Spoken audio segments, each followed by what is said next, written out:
Okay, this is our next subunit in our unit related to early Europe and early colonial American art.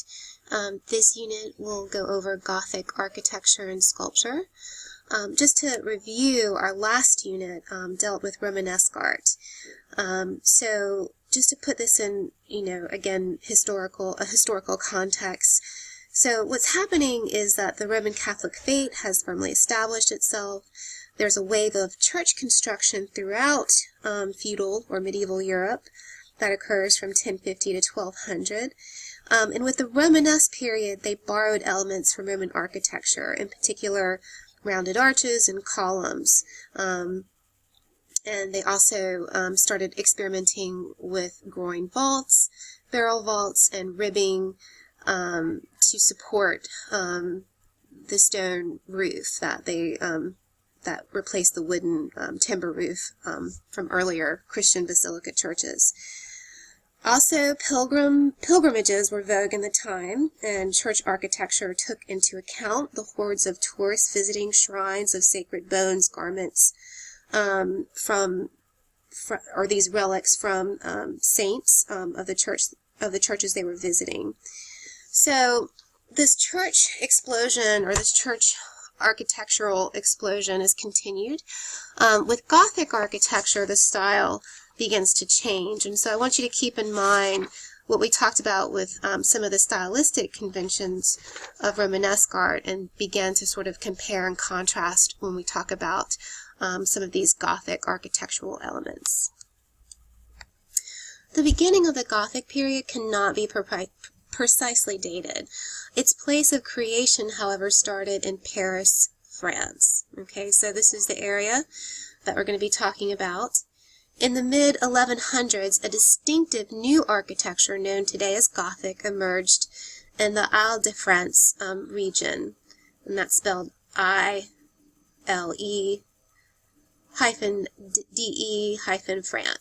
Okay, and I'll zoom in. This is the area that we're referring to. So this is an area just sort of outside of Paris.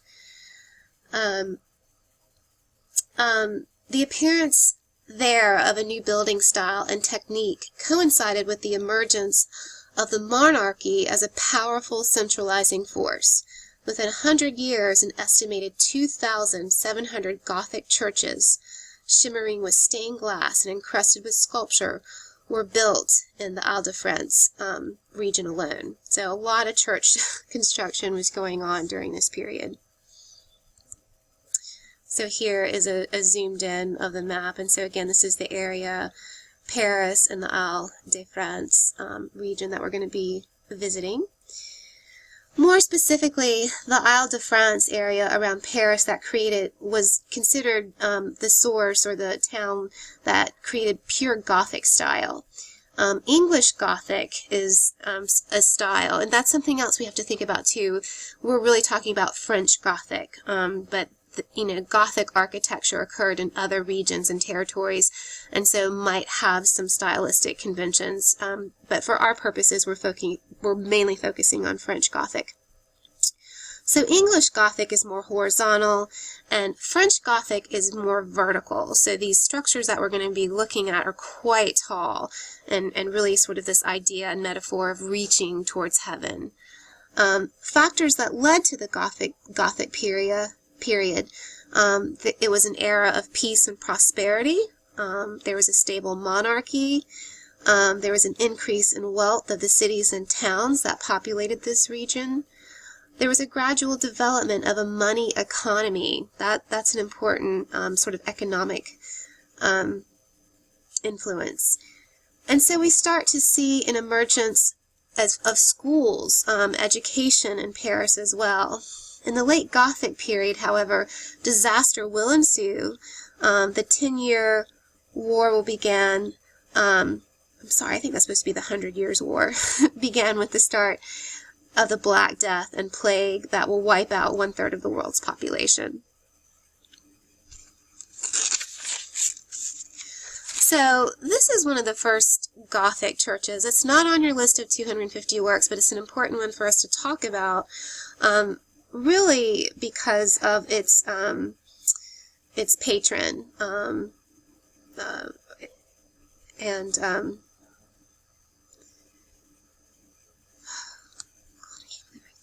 Sorry about that. I lost the name.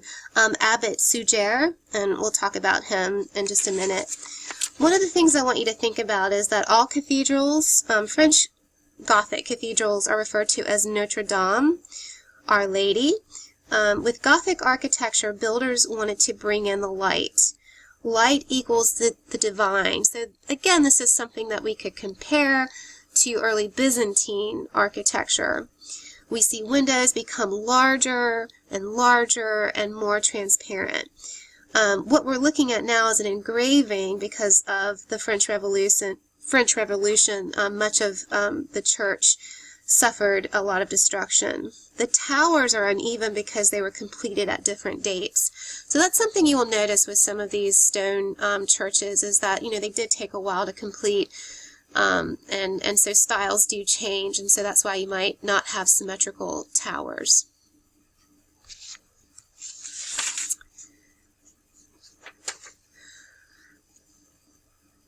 So Abbot Suger was important in terms of knowing the history of Gothic architecture. He wrote that the quality of things should be raised so that people can be more enlightened. And again, this is something very similar to Byzantine philosophy, with the idea that the worshiper needed to see because he was ignorant. So this desire to bring in light as a viable manifestation of the divine is something Abbot Suger promoted. He also promoted the reading of ancient philosophers, and also applying new Christian ideas. So again, we're in this sort of area of experimentation, especially with Christian iconography and the development of Christian architecture as well. So let me give you a little bit more information about Abbot Suger. He was given something called an oblate, O-B-L-A-T-E, and he became part of the clergy. He wasn't technically a monk, but he definitely was devoting his life to the service of God, and he ended up getting this oblate at the Abbey of St. Denis. This is where he began his education. And he became a priory of St. Denis del Estre, and that is where he first met the future King Louis VI of France. So he did meet the monarch. And again, he's really associated with this movement of Gothic architecture. He wrote about it. He was a patron of Gothic architecture and art.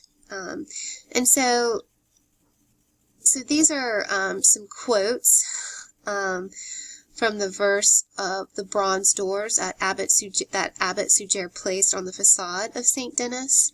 I'm not going to read over everything, but again, this really speaks to some of the elements that he was looking for in terms of the sort of luminosity and the use of lighting in the interior of these Gothic churches. So bright is the noble work, but being nobly bright the work, to the true light where Christ is the true door. So these buildings functioned and again became taller and more transparent. The walls became more glass-like, and you see this beautiful stained glass work because of this element of light revealing the divine.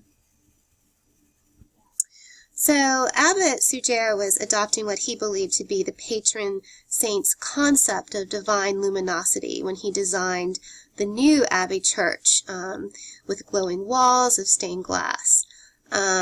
We talked about the inscriptions he composed on the front door, related to this idea. These have been lost, by the way, related to this idea of light and these sort of specifics and motivations for this new architectural style, church architectural style.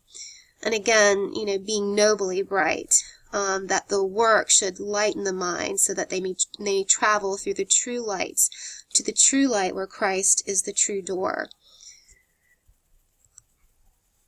And again, I'm not going to read all of these, but you can go back and look.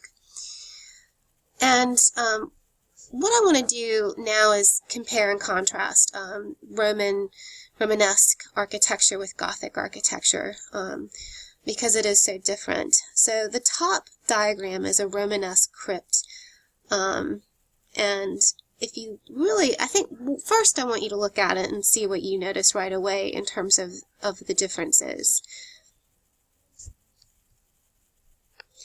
So the top diagram with the Romanesque crypt, I think hopefully you can notice with the floor plan is that the walls are much more solid and massive. See right here, this is like all stone. Remember, Romanesque was about massive, sort of bulky, blocky architecture. Below is a Gothic-style crypt, and I think when you look at the floor plan, you can see that it's much lighter. The walls are not as thick and heavy, and the idea was to have a structure that permitted the use of less wall, and rib vaults. This new system of rib vaulting that we saw incorporated or started by the Romanesque architects really takes off with the Gothic architects. And again, this rib vaulting to reinforce the walls so that the walls could be opened up and more windows could be created became a very important stylistic convention with Gothic architecture. So what we'll see is that they really wanted to remove wall surfaces to install larger windows and bring in more light. Abbot Suger's philosophy about lighting and helped drive this experimentation in Gothic architecture. Also, when you compare the two plans, one of the adjectives I used in describing Romanesque architecture, besides blocky and massive thick walls, was also this compartmentalization, where things are sort of isolated and sort of in these units, and very defined and separated from one another. I think when you look at the plan, floor plan of St. Denis and Paris, you see that the plan is much more open. With this use of this ribbed vaulting, right here we see, again, we don't have this division of space that we do with the Romanesque architecture. Everything is much more open, it's much more unified, definitely lighter and airy. Alright, so we're going to talk about some important differences between Roman and Gothic style. So we're looking at the ambulatory and radiating chapels of the Abbey Church of St. Denis, and alongside of it is the floor plan that we were looking at, the Gothic floor plan that we were looking at. Romanesque buildings use rounded arches. This limited the ability to expand the verticality of the building, however, and as a result, they weren't able to have large windows. Gothic incorporates pointed arches, so I think you can see that right here. So they're not rounded, they're pointed arches. And this allowed builders to make the structure taller and therefore add larger windows to let in more light. Less wall surface needed, less wall surface needed support. Rib vaulting was like this sort of skeleton. Do you see it right here? This sort of, like we have vaulting here with the barrel vault, but then we're starting to do like this crisscrossing of this rib vaulting started to occur, again, making it more supportive. So rib vaulting, like a skeleton, carried and distributed weight down to the piers, which are right over here. And again, we do have some columns. The difference between columns and piers is that a pier is more supportive, it's larger, and it can actually be, part of the wall or adjacent or, right up on the wall.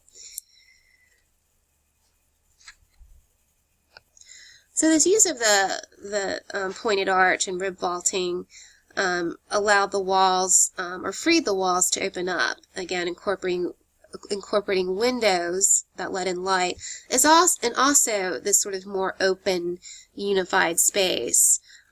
So definitely compared to a Romanesque church, which is kind of dark, and again, you sort of feel like you're in, in these sort of, it's a little claustrophobic, I think, because the space is so divided up. Here you feel like you're in this much more open, airy space.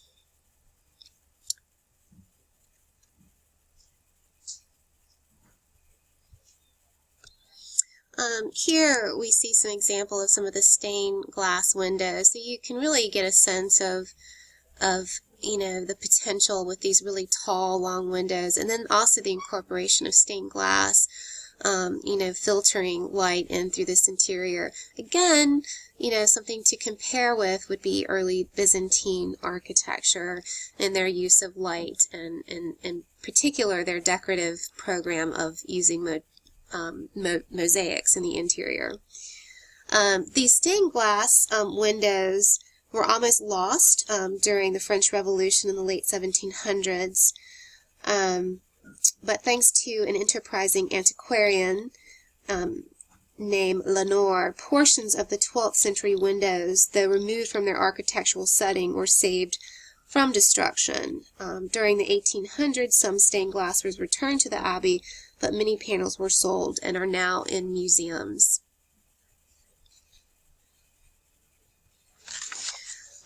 Again, this is just a diagram kind of showing you the difference between the traditional sort of round arches and vaulting, and then this sort of comparison with the pointed arch.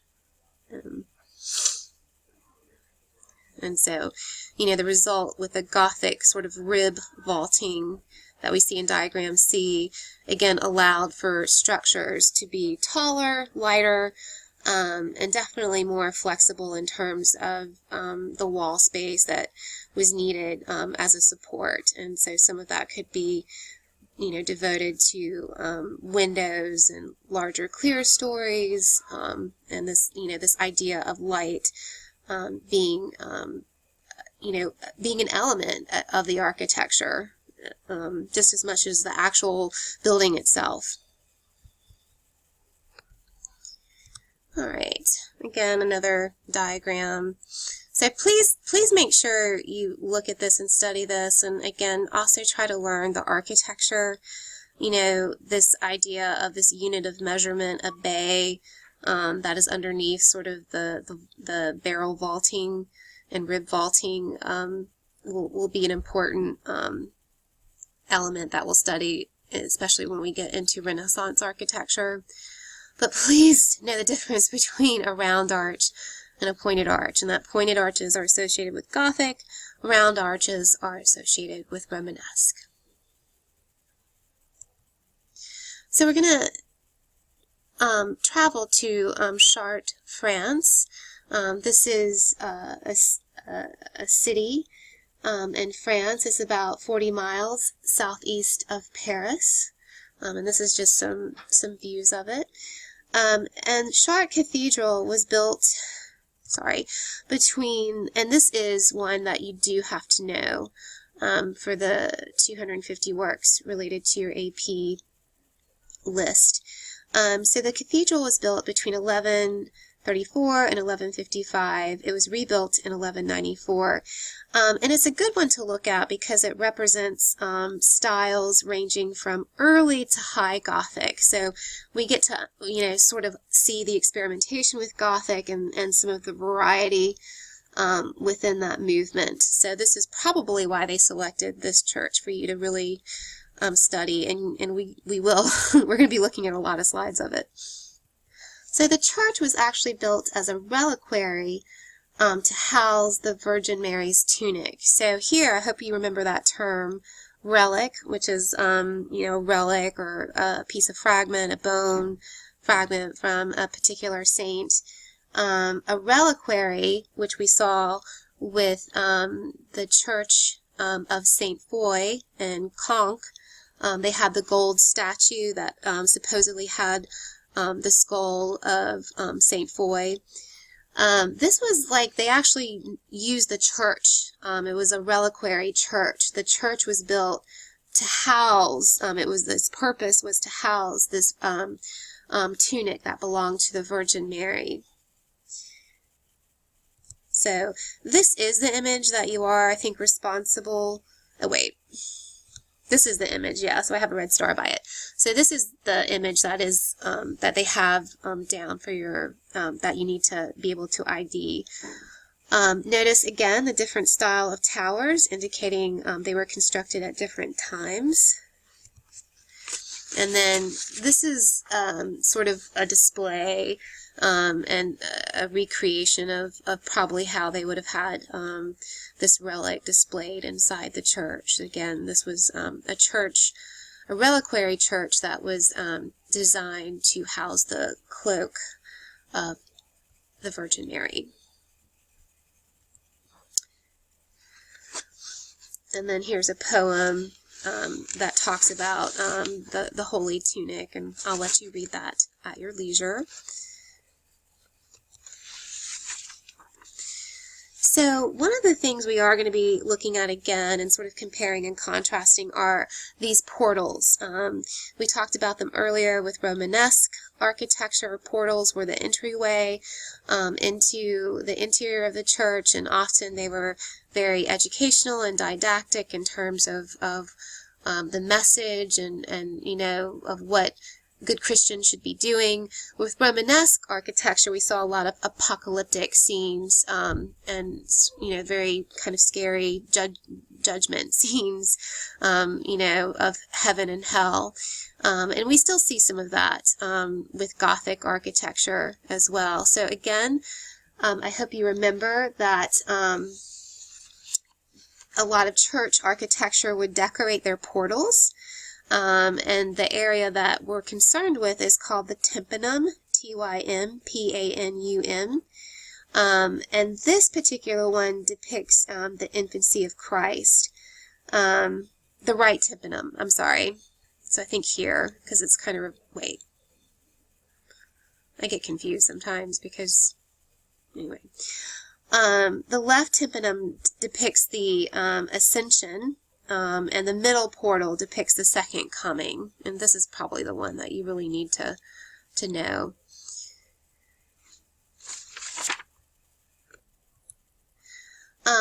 So in the relief carving of the second coming of Christ, depicted in the middle tympanum, again, a sort of similar composition that we saw with the Last Judgment scene that we saw with the Romanesque architecture. Or tympanum in our last unit. You know, the figure of Christ is sort of depicted in this mandala or orb. This time he's surrounded by the four evangelists represented in their animal forms. Now, we talked about this with early medieval manuscripts. We were talking about illuminated manuscripts in the Hiberno-Saxon period. And so each saint, each evangelist has some sort of symbol. Most of them are animal symbols that represent them. We see the 12 apostles depicted in the lintel portion of the structure. So remember, this is a traditional post and lintel, so post, and then you have across this lintel, and then you have this sort of semicircular tympanum on top, but it definitely is a traditional post and lintel way of expanding space. The iconography is very similar to the Romanesque church that we looked at earlier. However, it's carved much more deeper, and it has much more of a three-dimensional quality than the Romanesque version that we looked at.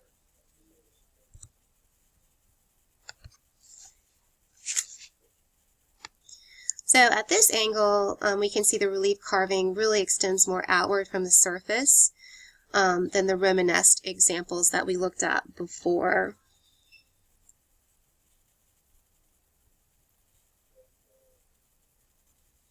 So you can really see. And so again, this idea when light hits it would create these really dramatic shadows.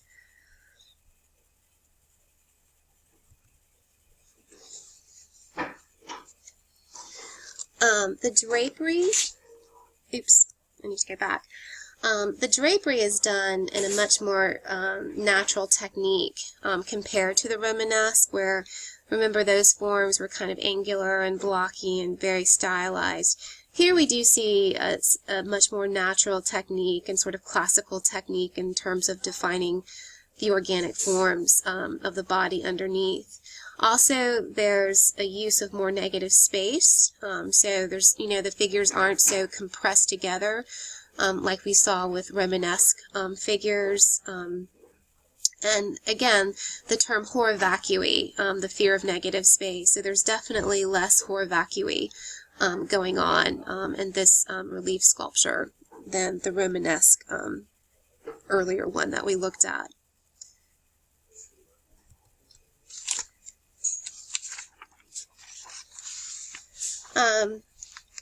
So these are prophets and ancestors of Christ that are depicted. So this is part of the portal diagram I showed you earlier with the Romanesque unit. But these are Jamb statues. Again, this is located as part of the portal. And this is the west facade of Chartres Cathedral.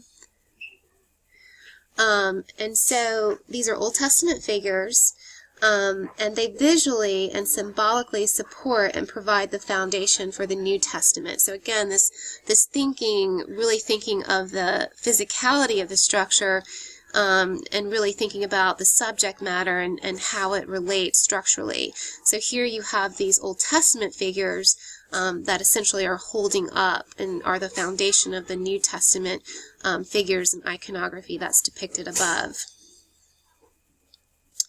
Note how the figures are very cylindrical. They're very column-like, so they do mimic columns. Notice their drapery, too, almost mimics this fluting in columns. So again, we're starting to kind of go back towards this, this use of classical elements. The figures, though, still are not lifelike and are not, sorry about that. Unlike classical figures that are more animated and definitely more anatomically correct, and these figures are not lifelike. I mean, they look like columns and are tied to the architecture. So they really are more architecture than a 3D sculpture or sculpture in the round. So this is a good example of early Gothic architecture and sculpture. Here's another view looking up at these figures. And again, they're very, look, again, notice that sort of reference to the fluting of a column and the drapery. These also look very Byzantine. Again, sort of their feet spread out. Remember with the Byzantine figures in the mosaics that we studied, especially in San Vitale when we were looking at Justinian, the mosaics of Justinian and Theodora. So again, the figures are not natural looking, and again, they almost seem like they're sort of floating. So again, this is something you could sort of compare and contrast with Byzantine sculpture or decorative Byzantine depictions of the figure, although theirs were more two-dimensional. All right, I'm going to stop here for now. We will travel to the south transept of Chartres Cathedral and sort of look at how Gothic architecture and sculpture is progressing. So stay tuned for part 2 of Gothic architecture and sculpture.